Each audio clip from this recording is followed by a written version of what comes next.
Good morning student. Class 8 में आज एकांकी के शेष भागों को पूरा किया जाएगा, जिसका शीर्षक था नन्हे पौधे। इससे पहले यहाँ तक आप समझ गए थे कि बच्चे के दोस्तों ने मिलकर एक पौधा के प्रति कितना समर्पण का भाव दिखाता है। उसे लगता है कहीं हमारी मेहनत बेकार न चली जाए, क्योंकि बच्चे शिक्षा के माध्यम से यह समझ गए थे कि पेड़ हमारे लिए बहुत उपयोगी है, क्योंकि हर बात जो है वह आपको शिक्षा के माध्यम से आपके सामने रखी जाती है। शायद वह बच्चे इस बात को भली भांति समझ गए थे कि पेड़ हमारे लिए बहुत उपयोगी है। तब तो सुब्बाराम ने कहा यह पौधा हमारा है, और अहमद ने कहा यह हमें छाया देगा। गोखले ने हम इसके साथ खेलेंगे। चौधरी यह हमारा सपना है। अब चौधरी कहता है कि यह पौधा हमारा सपना है, क्योंकि मैंने सोच रखा है कि यह पौधा बड़ा होगा, हमें लकड़ियाँ देंगे, फल देंगे, छाया देंगे, पेड़ के रहने के कारण बारिश होगी। तो इन सारी बातों को सोचते हुए उसने सटीक जवाब दिया कि यह पौधा मेरा सपना है। मुन्ना हम सब मिलकर खेलेंगे। मुन्नी यह कितना सुंदर है। पुरुष हम इसे फावड़े से खोद डालेंगे। देखिए वह पुरुष स्त्री की बातों में आकर उस बच्चे की मनोदशा को बिगाड़ने में किस तरह से लगे हुए हैं। बच्चे बार बार उन्हें बता रहे हैं कि पेड़ हमारे लिए बहुत उपयोगी है, मैं पेड़ को ना काटूंगा, और पुरुष बार बार अपने जिद पर अड़े हैं कि मैं फावड़ा लाकर अवश्य इसे काट दूंगा। स्त्री हम इसे नहीं रहने देंगे। पुरुष फावड़ा ले आता है, पौधे को खोदना शुरू करता है। बच्चे फिर हंसना शुरू करते हैं। पुरुष पता नहीं कितनी गहरी जड़ है इसकी। स्त्री सब इन लोगों की बदमाशी है। पुरुष भागते हो या नहीं यहाँ से। सुब्बाराव हम यहाँ खेलते हैं। मुन्ना पिताजी हमारा पौधा मत खोदिए। मुन्नी हम सब मिलकर यहाँ खेलते हैं। स्त्री मैंने कितनी बार कहा अपने लोगों के साथ खेलो। मुन्ना यह सब क्या कह रहे हैं आप। मुन्नी क्या आपकी यह बात समझ में नहीं आती। अहमद नहीं नहीं हमारे पौधे को मत तोड़िए। पुरुष अरे यह तो टूटता ही नहीं। स्त्री यह कहाँ है, इसका नाम क्या है। मुन्ना इसका कोई नाम नहीं है। मुन्नी यह हमारी दोस्त है। यह चौधरी यह हमें कहानियाँ सुनाता है। अहमद यह हम सब मिलकर इसके साथ खाते पीते हैं। सुब्बाराव यह हमसे बातें करता है। गोखले यह हमारी भाषा समझता है। मुन्ना यह इसकी भाषा समझते हैं। क्या है इसकी भाषा। स्त्री हम भी तो सुने। सारे बच्चे गाकर खेलना शुरू करते हैं। पेड़ पेड़ भाई भाई हम सब उसके भाई।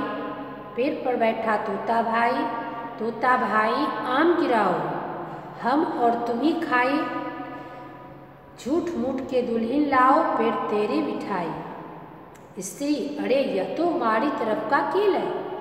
पुरुष अरे हम भी अपने बचपन में यही खेलते थे। स्त्री तुम सब एक दूसरे की भाषा समझते हो।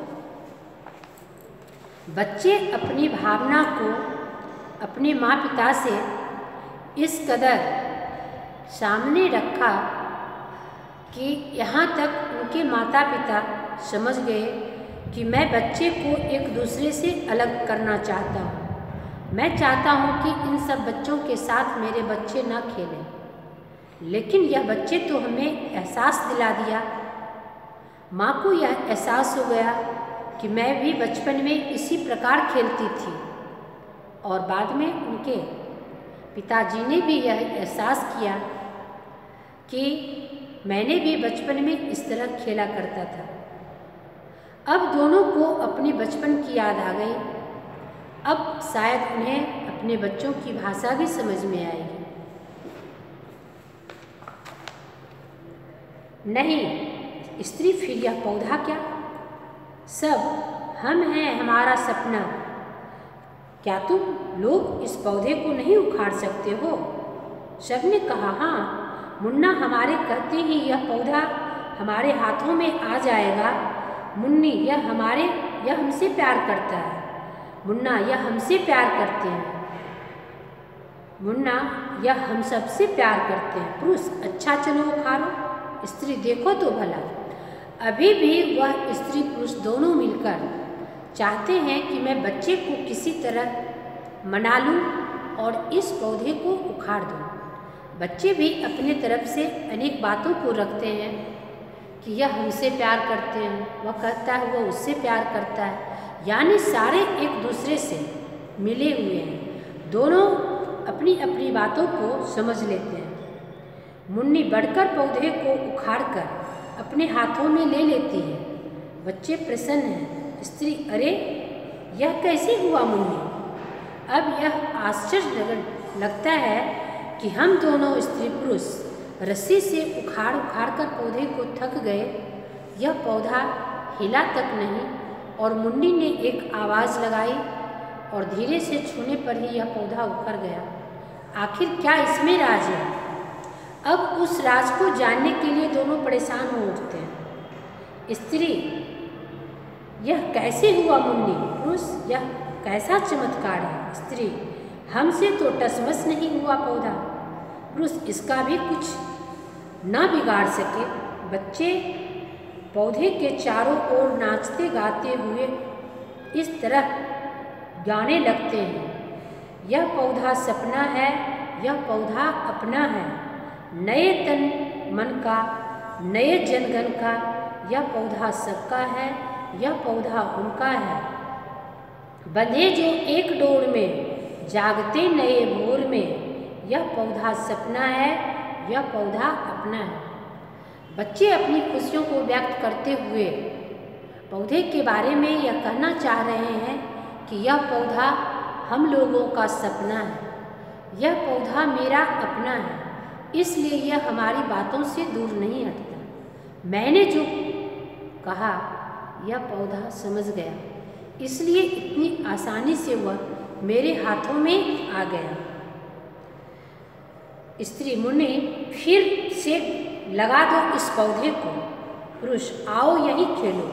बच्चे पास आते हैं। स्त्री, मुझे दो, जरा मैं भी देखूं। पुरुष, कितना खूबसूरत है। स्त्री बच्चों की तरह हंस रहा है, हम सबको निहार रहा है। स्त्री, मैंने इसे यहीं अपने हाथों से लगाऊंगी। वही जमीन में पौधा लगा देती है। सारे बच्चों के साथ स्त्री पुरुष उस पौधे के चारों ओर नाचते गाते हुए गाने लगते हैं, यह पौधा सपना है, यह पौधा अपना है। अब एकांकी यहीं पर समाप्त हो जाती है। बच्चे को यह एहसास दिलाया गया इस एकांकी के माध्यम से कि जब आप अपने पर्यावरण से प्रेम करते हैं, अपने पेड़ पौधे के प्रति अपना लगाव रखते हैं, तो पेड़ पौधे भी आपका साथ नहीं छोड़ते हैं। जैसा कि इस एकांकी में यह दर्शाया गया कि लाख चाहने के बाद भी पौधे वैसे लोगों के हाथ न लगे जो प्रयास करके थक गए, लेकिन बच्चे पौधे को जी जान से चाहता था। बच्चे का उस पौधे के प्रति बड़ा सपना था, पौधा बड़ा होगा, हमें छाया मिलेगी, हमें कीमती लकड़ियाँ मिलेगी। इसलिए वह पौधा बच्चों की बात से बहुत बच्चों के करीब थे। जैसे ही बच्चे ने पौधे के प्रति भावना व्यक्त की कि तुम उखड़ के मेरे पास आ जाओ, पौधे उसी तरह से उनके साथ चले गए। अब उन स्त्री पुरुष को यह एहसास हो गया कि वास्तव में यह पौधे में तो चमत्कार है, जिसको हम उखाड़ फेंकने के लिए अपने जिद पर अड़े थे। आज मुझे इस पौधे ने समझा दिया, मुझे एहसास दिला दिया कि मैं अपने हाथ से ही इस पौधे को लगाकर अपने सपना को पूरा करने के लिए प्रयत्न करूं। धन्यवाद।